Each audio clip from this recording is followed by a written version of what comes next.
احمدہ ونصلی ونسلم علی رسولہ الکریم اما بعد فاعوذ باللہ من الشیطان الرجیم بسم اللہ الرحمن الرحیم یا ایہا الذین آمنوا ان جاءکم فاسق بنبأ فتبینوا ان تصیبوا قوما بجہالۃ فتصبحوا علی ما فعلتم نادمین صدق اللہ مولانا العظیم۔ محترم مشائخ و علماء کرام اور معزز سامعین، اللہ رب العزت کا شکر ہے جس نے ہمیں مسلمان بنایا اور عظیم نسبتوں کی برکتوں سے نوازا۔ جیسا کہ آپ حضرات کے علم میں ہے کہ یہ دور بڑے فتنوں کا دور ہے، اور ان بے شمار فتنوں میں سوشل میڈیا ایک دجالی فتنہ کی شکل اختیار کر چکا ہے۔ ہمیں چاہیے کہ ہر نئے فتنے کے ظہور کے وقت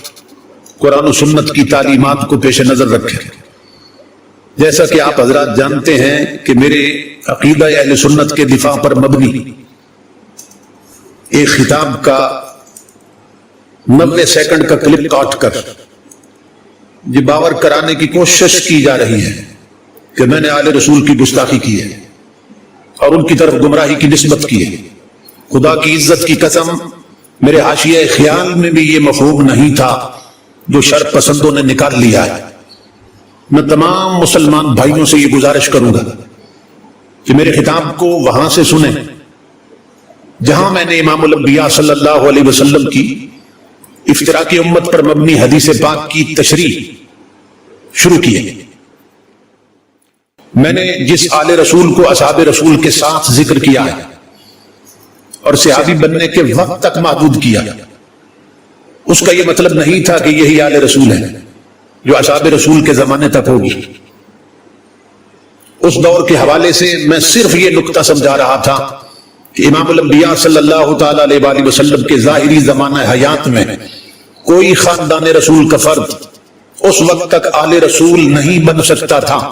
کہ جب تک کلمہ پڑھ کے پہلے صحابی رسول نہ بنے۔ اللہ رب العزت حضرت علامہ پیر سید عمر مزمل شاہ صاحب دامت برکاتہم العالیہ کو سلامت رکھے، جنہوں نے مجھ سے بھی بہتر اس نقطے کی وضاحت فرما دی ہے۔ ظاہری زمانہ حیات نبوی میں جب خاندان نبوی کے کسی بھی فرد کا آل ہونا کلمہ پڑھنے اور صحابی بننے پر موقوف تھا، تو میں نے صحابیت کو عنوان بنا کر دونوں کا ذکر خیر کیا کہ صحابی گمراہ نہیں ہو سکتے ہیں۔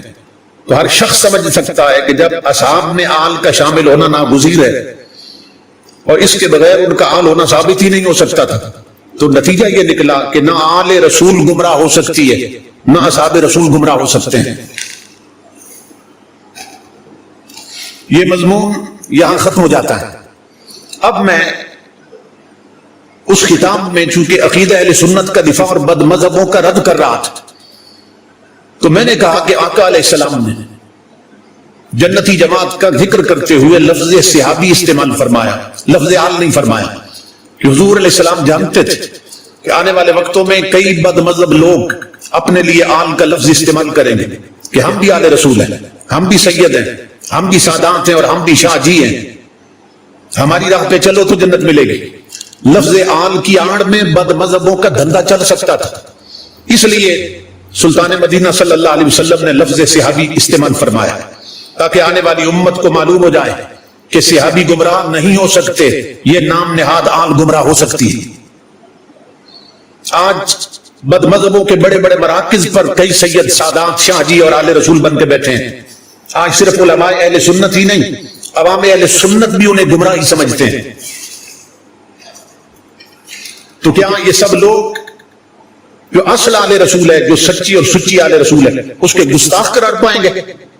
میں نے اسی خطاب میں جو تقریباً 1.25 گھنٹے پر محیط تھا یہ بھی بتایا کہ آل رسول دیکھنی ہے تو میر علی شاہ کو دیکھو،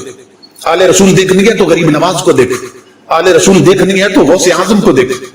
یہاں سے ان شر پسندوں کا یہ جھوٹ بھی واضح ہو گیا کہ میں نے کہا ہے کہ آل رسول وہی تھی جو اصحاب کے دور میں تھی، بعد میں کوئی آل نہیں۔ لعنت اللہ علی الکاذبین۔ اگر ایسا ہوتا تو میں آل رسول کے ضمن میں حضور سیدنا پیر میر علی شاہ کا ذکر کیوں کرتا، حضور غریب نواز کا ذکر کیوں کرتا، اور حضور سیدنا غوث اعظم کا ذکر کیوں کرتا رضی اللہ تعالی عنہم اجمعین؟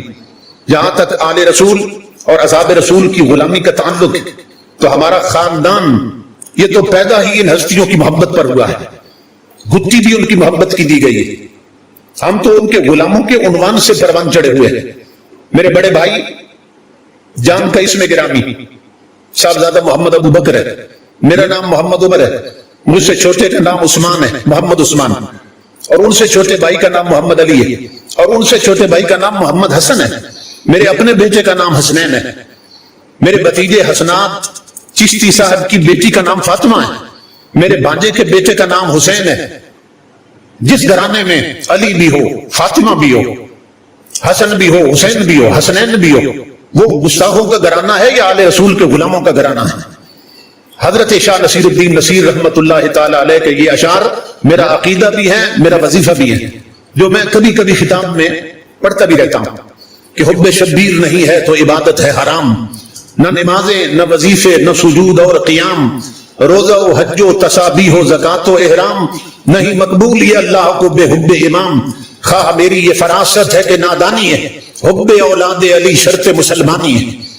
مگر وہ اولاد جو اہل سنت کے مسلمات اور معتقدات کی پاسبان ہے، جو آیت میں نے تلاوت کی ہے اس کی تعلیم بھی یہی ہے۔ اے ایمان والو، جب کوئی فاسق یا شریر تمہارے پاس کوئی خبر لے کر آئے تو اچھی طرح چھان بین کر لیا کرو، ایسا نہ ہو کہ حقیقت کا علم نہ ہونے کی وجہ سے تم اسے تکلیف پہنچاؤ اور بعد میں ندامت کا سامنا کرنا پڑے۔ اللہ رب العزت ہم سب کا حامی و ناصر ہو اور مسلک اہل سنت کو دن دگنی رات چگنی ترقی عطا فرمائے۔ وما علینا الا البلاغ۔